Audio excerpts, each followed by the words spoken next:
सर्वपित्री अमावस्या कथा. सर्वपित्री अमावस्या श्राद्ध पक्षामध्ये खूप महत्त्वाची आहे. पूर्वजांना निरोप देण्याची ही शेवटची तारीख आहे. जर एखाद्या व्यक्तीला कोणत्याही कारणामुळे श्राद्ध तिथीला श्राद्ध करता येत नसेल किंवा श्राद्धाची तारीख माहीत नसेल तर सर्वपित्री श्राद्धाच्या अमावस्येच्या दिवशी श्राद्ध करता येतं. चला, या तारखेचं महत्त्व असल्यामागील आख्यायिका काय आहे ते जाणून घेऊया. देवांचे पूर्वज अग्निश्वांत जे सोमपत लोकात राहतात, त्यांची मुलगी मानसी अच्छोदा नावाच्या नदीच्या रूपात वसली होती. मत्स्यपुराणात अच्छोद सरोवर आणि अच्छोदा नदी यांचा उल्लेख आढळतो, जी काश्मीरमध्ये आहे. अच्छोदा नाम तेषा तु मानसी कन्यका नदी अच्छोद नामच सरह पितृभी निर्मितः पुरा अच्छोदा तू तपश्यके दिव्य वर्ष सहस्त्रकम. एकदा अच्छोदाने 1000 वर्ष तपश्चर्या केली, ज्यामुळे अग्निश्वात आणि बहिष्पद आपले इतर पितृगण अमावसूसह अच्छोदाला वर देण्यासाठी अश्विन अमावस्येच्या दिवशी प्रकट झाले. त्याने अक्षोदाला सांगितले, मुली, तुझ्या तपश्चर्येनं आम्ही सर्व खूप आनंदी आहोत, म्हणून तुला जे हवे ते माग. पण अक्षोदानं तिच्या पूर्वजांकडे लक्ष दिलं नाही आणि अत्यंत तेजस्वी पितृ अमावस्येकडे पाहत राहिली.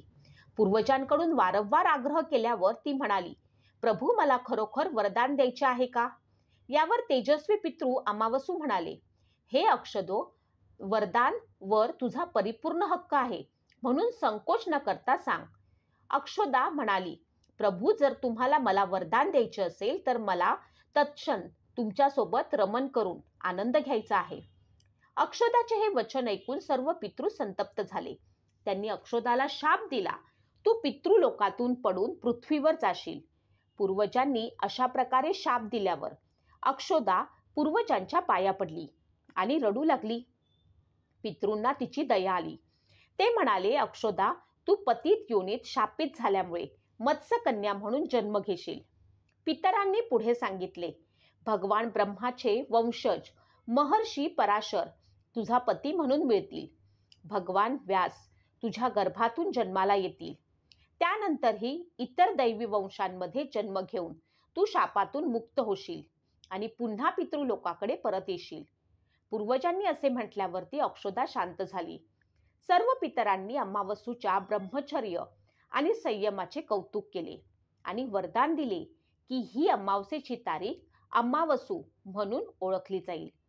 ज्यांना कोणत्याही दिवशी श्राद्ध करता येत नाही ते फक्त अमावस्येच्या दिवशी श्राद्ध तर्पण करून मागील 14 दिवसांची योग्यता प्राप्त करून आपल्या पूर्वजांना संतुष्ट करू शकतात. तेव्हापासून या अमावस्या तिथीला सर्वात जास्त महत्त्व दिले जाते आणि ही तिथी सर्व पितृश्राद्ध देखील मानली जाते. त्याच पापाच्या प्रायश्चित्तासाठी कालांतरात अच्छोदा महर्षी पराशर यांची पत्नी आणि वेदव्यासांच्या आई सत्यवती बनल्या. नंतर ती महासागराचे अंशभूत शंतनूची पत्नी बनल्या आणि 2 पुत्र चित्रागंध आणि विचित्रवीर्य यांना जन्म दिला. यांच्या नावाने कलयुगात अष्टक श्राद्ध मानलं जातं. आता आपण पाहणार आहोत की सर्व पितृ अमावस्येला काय करावे. काळ्या तिळाचा वापर करावा. श्राद्ध करताना काळ्या तिळाचा वापर करावा. काळ्या तिळाचा वापर श्राद्धाचे भोजन, तर्पण आणि तांदळाचे गोळे बनवताना केला जातो. असे मानले जाते की काळ्या तिळामध्ये तीर्थाचे पाणी असते, ज्यामुळे पितृ संतुष्ट होतात आणि वरदान देतात. ब्राह्मण पर्व. सर्व पितृ अमावस्येला ब्राह्मणांना भोजन देण्याची परंपरा आहे. असे मानले जाते की ब्राह्मण भोजन आयोजित केल्यानं पितरांच्या आत्म्याला शांती मिळते. कुशचा वापर. श्राद्ध करताना किंवा तर्पण करताना कुशचा वापर केला जातो. पुराणानुसार पितरांना तर्पण अर्पण केल्याने आत्म्याला शांती मिळते. त्याचबरोबर पितरांच्या नावाने तर्पण नेहमी दक्षिणेकडे तोंड करून द्यावे. कुणालाही उपाशी राहू देऊ नका. गरुड पुराणानुसार पितृपक्षाच्या काळात पितर कोणत्याही रूपात येऊ शकतात. अशा वेळी सर्व पितृ अमावस्येच्या दिवशी जर कोणी भुकेला माणूस दारात आला तर त्याला जेवायला द्यावे. काहीही न देता परत पाठवू नये. पंचबलीचे महत्त्व. मान्यतेनुसार ब्राह्मणांच्या भोजनाच्या आधी पंचबलीला नैवेद्य काढण्याची परंपरा आहे. म्हणजेच 5 प्रकारच्या प्राण्यांसाठी नैवेद्य काढून ठेवावा. पंचबलीमध्ये पहिले अन्न गायीचे, दुसरे कुत्र्याचे, तिसरे कावळ्याचे, चौथे देवतेचे आणि 5वे अन्न मुंग्यांना खाऊ घातले जाते. गीताचे पठण करा. सर्व पितृ अमावस्येच्या दिवशी गीताचे पठण करणे खूप फायदेशीर मानले जाते. दान धर्म करा. सर्व पितृ अमावस्येच्या दिवशी दान धर्म केल्यानं पितृ प्रसन्न होतात आणि आशीर्वाद देतात. या दिवशी आपल्या क्षमतेनुसार पैसे, कपडे, धान्य आणि काळे तीळ दान करावे असे सांगितले जाते. आता आपण पाहणार आहोत की सर्व पितृ अमावस्येला काय करू नये. श्राद्धाचे भोजन रात्री कधीही देऊ नये. या दिवशी कुटुंबातील सदस्यांनी तामसिक भोजन करू नये. ब्राह्मण आणि कुटुंबातील सदस्यांनी ब्राह्मण भोजनाच्या वेळी मौन बाळगावे. केळीची पाने आणि स्टीलच्या भांड्यामध्ये श्राद्धाचे भोजन जेवायला देऊ नये. पान, चांदी, तांबे, कांस्य यापासून बनवलेल्या भांड्यांमध्ये जेवायला दिले जाऊ शकते. लक्षात ठेवा, कर्ज घेऊन श्राद्ध करू नये. या दिवशी कोणाचाही अपमान करू नये आणि अपशब्द वापरू नये. या दिशांकडे द्या विशेष लक्ष. वास्तुशास्त्रानुसार ईशान्य दिशा पवित्र मानली जाते. हे देवतांचे निवासस्थान मानले जाते.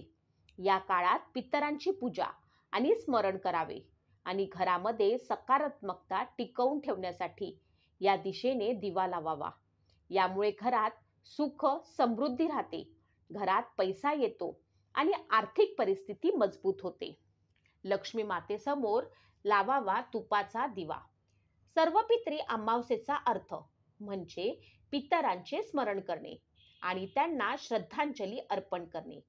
या दिवशी पूजा आणि दानाचे फळ आपल्याला मिळते. यावेळी लक्ष्मी मातेसमोर तुपाचा दिवा लावावा आणि लक्ष्मी मंत्राचा 108 वेळा जप करावा. त्यामुळे आर्थिक संकटातून दिलासा मिळेल. सर्व पितरी अमावस्येच्या दिवशी तुळशी माळेचा 21 वेळा जप करावा. दक्षिणेला दिवा लावा. अन्नदान करा. सायंकाळी तिन्ही सांजेला दिवे लागणीच्या वेळी घराच्या बाहेर दक्षिण दिशेला दिवा लावावा. पितरांसह देवी लक्ष्मीची कृपा होऊ शकेल. गोमाता, श्वान, कावळा यांना खायला द्या. अन्नाचा काही भाग निर्जन ठिकाणी किंवा नदी तलावाजवळ ठेवा. असे मानले जाते की ज्यांच्यासाठी श्राद्ध केले जात नाही अशा लोकांचे अज्ञात पूर्वज ते अन्न ग्रहण करतात आणि मनापासून आशीर्वाद देतात. पितृस्तोत्राचे पठण करावे. पितृस्तोत्राचे पठण किंवा श्रवण करावे. पितरांना प्रार्थना करावी. घरात सुख समृद्धी नांदावी. तसेच पुढच्या वर्षी पुन्हा यावे, सेवेची संधी द्यावी असे सांगावे. पूर्वज प्रसन्न राहतील आणि त्यांचा आशीर्वाद सदैव राहू शकेल. गरजूंना अन्नदान करा. शास्त्रामध्ये भुकेलेल्या व्यक्तीला अन्न देणे हे सर्वात मोठे पुण्य मानले गेले आहे. सर्व पितरी अमावस्येला घरात आलेली व्यक्ती उपाशी राहणार नाही याची काळजी घ्यावी. कोणी मनुष्य, प्राणी किंवा पक्षी अन्नाच्या इच्छेने दारात आले तर त्यांना नक्कीच काहीतरी खायला द्यावे. भुकेल्या माणसाला अन्न द्यावे. खीर आणि दूध असलेले अन्न घेणे चांगले. असे केल्यास देवी लक्ष्मीची कृपा कायम राहते अशी मान्यता असल्याचे सांगितले जाते. पूर्वजांच्या नावाने एखादे रोपटे लावा आणि त्याची काळजी घ्या. पूर्वजांचे नाव घेऊन एखादे रोपटे लावावे. नियमित त्याला पाणी द्यावे. याने पितरांना नियमित समाधान मिळेल. जसजसे रोपटे वाढत जाईल तसतसे घरात सुख समृद्धी वाढेल. झाडे घरातील सकारात्मकता आणि आनंदाचे प्रतीक आहे. म्हणून सर्व पितरी अमावस्येला घरात एक तरी रोप लावावे. पूर्वजांच्या नावाने एक पान काढून ठेवावे. सर्व पितरी अमावस्येला आनंदी मनाने पूर्वजांच्या नैवेद्याची तयारी करावी. पूर्वजांच्या नावाने श्राद्ध कार्य आणि तर्पण विधी करून झाले की पूर्वजांच्या नावाने एक पान काढून ठेवावे. हे पान गाय आणि कावळा यांना अर्पण करावे. पितृपक्षात पूर्वज कोणत्याही स्वरूपात येऊ शकतात.